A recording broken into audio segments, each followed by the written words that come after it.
Paljud arstid ja teadusmaailma teadlased ütlevad, et inimese psüühika on tema tervise võti. Kui vaimne seisund on stabiilne, on inimene terve. Kui ta on ebastabiilne, siis inimese hing jääb haigeks, mis tähendab, et ka tema keha kannatab ning põeb teatud haigusi. Mis võib teid selles aidata? Mu sõbrad, on ainult üks väljapääs, see on eneseareng. See on võimalus ja võime õppida oma meeleolu juhtima, oma sisemist seisundit juhtima.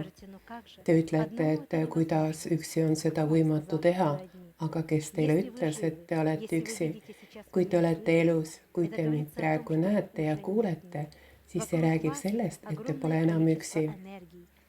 Teie ümber on tohutult palju energiat, mis on ka teie sees. Te olete osa neist energiatest.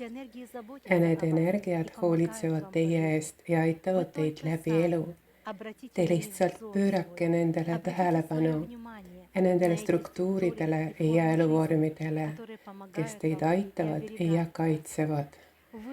Looge enda sees taotlus enese arendamiseks ja oma võimaluste laiendamiseks. Lülituge ümber süüdlaste otsimiselt iseenda mõistmisele ja enda sees tõe otsimisele. Ja just see päästabki meie maailma.